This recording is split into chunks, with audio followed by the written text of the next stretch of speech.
Quarterfinals action from the World Cup of Pokemon, and yes, you see it correct.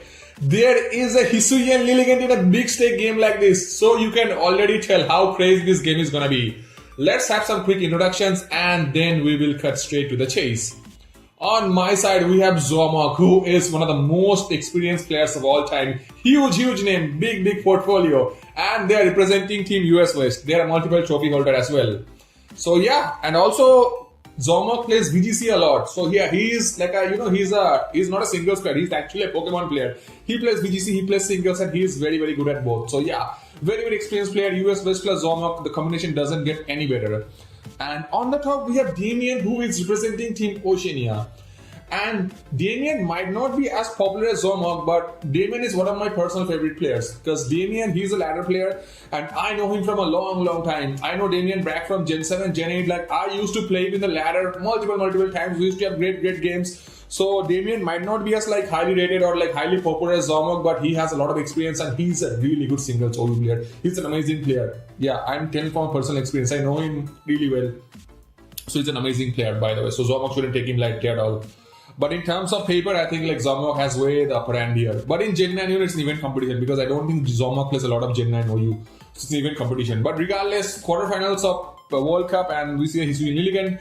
Let's have a look at the teams, starting with Zomok's team. So Zomok has shoved in 6 of the most used OU Pokemon of all time. All the S-ranked, A+ rank ones. You won't see a single Pokemon which is below A rank in Zomok's team. S-ranked Dragapult, S-ranked Iron Valiant, S-ranked Great Tusk, S-rank Kingambit. So they have brought 4 S-rank Pokemon. A+ rank Galarian Slowking, A+ rank Zapdos. Like, I don't even need to tell you how good this team is, you know. I mean, it might not like sync well. I don't know how these 6 sync together, but regardless, it looks like a very good team, you know.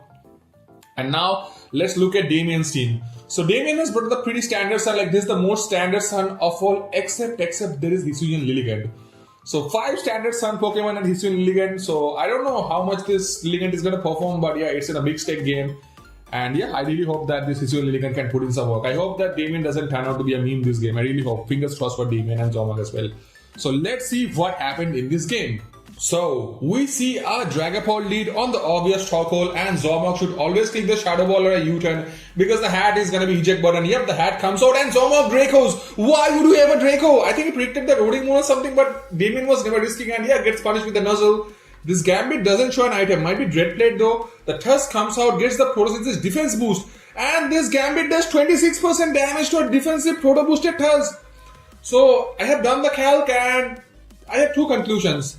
Either this Gambit is like choice banded and this Tusk is offensive and it is just EV to give it the defense boost under Sun. So yeah, 2 conclusions. A crazy Tusk set or might be a choice banded King Gambit, because Fallen 0 RNA from a King Gambit to a defensive Proto boosted Tusk, it does like 21 to 22% damage.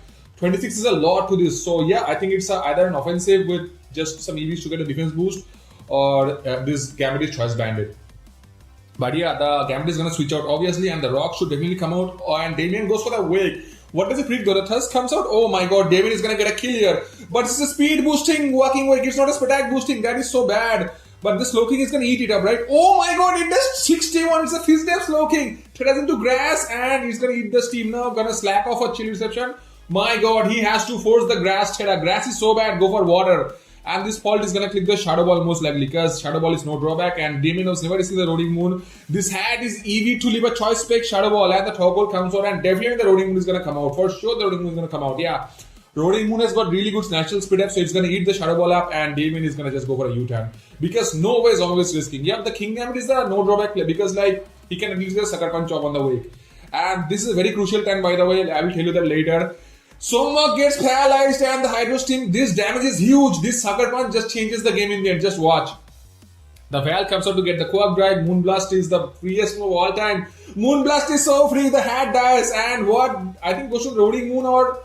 Oh, the Lilligant has Chlorophyll, goes for the Solar Blade, Life of Solar Blade, Valiant lives the Solar Blade from the... Oh my god, Lilligant has one of the highest attack in the game, it lived the Solar Blade. Destiny Bond comes out with the Valiant, the Talk Hole drops to it, holy shit. My god, this Valiant just puts in the most amount of work. Yeah, he has to get the region on the Slowking, and Zomok should always switch out here. He decides to risk the critical hit and the slow king dies. That's still fine. I think he goes to the Tusk. The Tusk comes out, goes to the Dragon Pulse and crits the Tusk. 2 crits back to back. What on earth is happening right now? Okay, the Pult is going to Draco for sure. He Dracos, the Tusk goes down, but I think the Wake or the Roaring Moon is going to come out for sure. The Wake comes out and he has Terra Water. Oh my god, it's not going to kill though. It's not going to kill, and the Dragon Pulse is going to finish up the whole game because the Zap, it's no way taking on the Bandit Roaring Moon plus the Waker. Yep. Goes for the Hurricane. Confusion. Doesn't get the Confusion, but even if this Zapdos is defensive, I think Roaring Moon with Choice Band, it does a lot of damage. I don't know like how much it's banded or it's cup, but looks like it's banded damage. I mean the Roaring Moon may banned because it got the attack boost, right? But yeah, we have to look at the sequence again. This turn, man, I think like Zomok should have definitely saved he got the regen, right? Just sacked the Great Tusk. Why was Zomok selling the Great Tusk? That's the biggest question though. But the Wake has Terra Water as well. So it's just gonna proceed to finish up Zomok's team. There's nothing he can do here. Absolutely nothing he can do. I mean, I know the crit is unfortunate, but pretty much, man, that was so freaking bad. Yeah. I think the sacking the Slowking just changed the outcome of the whole game. And also, Volt Switch didn't kill the Wake. And Zomok, I think he had to take the Heat Wave, the worst Heat Wave set. He didn't have Discharge. Don't run Discharge on Zap. I mean, don't run Heat Wave on Zap. Run Discharge. Don't need Heat Wave, But regardless, I think also there is one more thing which I like to point out here. Let me just go to that turn. One small thing, tiny detail which is going to help you guys when you are playing. Do not run Terra Grass as a defensive typing.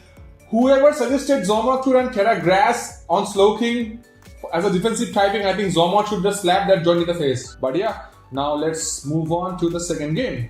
Alright, second game we have some crazy war between hyper offenses. So on my side we have Nico, who is representing Team Italy, and Nico is like the hyper offense go-to guy. Yeah, he always uses hyper offense and he is very, very good at hyper offense. He also has a lot of experience. So yeah, we have Nico from Team Italy, and on the top we have one last Kiss who is representing Team Latin America. Yeah, they're using a different tool to play the game. But regardless, hyper offense versus a balanced offense game. So this game is like crazy at the end. Just watch what happens in this game. So we see a Great Tusk lead on an Enamorous, really good lead by Nico, but because the speed boost Ice Spinner should not kill, because speed boosting Tusks are running no attack, and Nico gets the kill on the Tusk, which helps the Gambit a lot. We see the Valiant comes out, so it's straight up hyper offense versus hyper offense going on. It's a physical Valiant with Speed Break HD, and we see the Zamazenta come out. Nico is gonna go for the Heavy Slam for sure, and if it is attack, it's gonna kill the Val. Okay, this is a defensive, I mean, it's the Iron Defense Zamazenta, so it doesn't kill, and also the defense boost is gonna help him survive the +2 Speed Break, because Speed Break is a shit move. And then I think the Dragapult comes out and he's just gonna shadow. It's Scream's fault. Okay, I think one last Kiss is trying to set up the Enamorous, so he goes for the Reflect. Just go for the... Is he going to go for the screen or is he going to go for the Will-O-Wisp? He goes for the screen and I think he's going to Wisp. Okay, he doesn't have Will-O-Wisp. Just some shit U-turn. Okay, I don't think he should run U-turn on the screen fall. But regardless, Gambit Vamp action going on. Nico might have low kick though, or even one last Kiss might have low kick. Nico does it hit the low kick, and yeah, it hits the low kick. That's a really good play, but it kills. The Zamazenta dies to a weak low kick from Gambit. Okay, it's gonna be a speed boosting, I guess. It's a speed boosting Tusk, and the Gambit is gonna switch out. The Pult comes in, Nico goes for the bulk up, and I don't think he's gonna kill the Pult though. Yeah, he has to go for the bulk up. Does he have whips?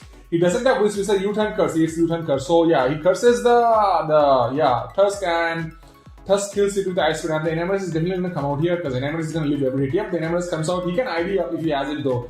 Definitely ID up here. You have to ID up here. He goes for the Draining Kiss. He doesn't go for the ID because he doesn't have the ID. He might have just be combined in 3 attacks. The Gambit comes out, and the Gambit takes the Kowtow really well, and I think just Nico is gonna sack the Tusk, I guess. Yep, the Tusk is gonna get sacked. He's definitely gonna... Oh, he goes for the HD. That's a really good play though. I don't think Sucker is gonna kill. He goes for the bulk up, and oh my god, that's a really great prediction by one last piece. The Tusk is definitely gonna die. And we're gonna see that maybe the Moth is gonna come out. The Moth comes out of Nico. He has to Terra Fairy, right? He Terra grounds. He Terra fires. He doesn't Sucker Punch. Oh my god, what the hell happened right now?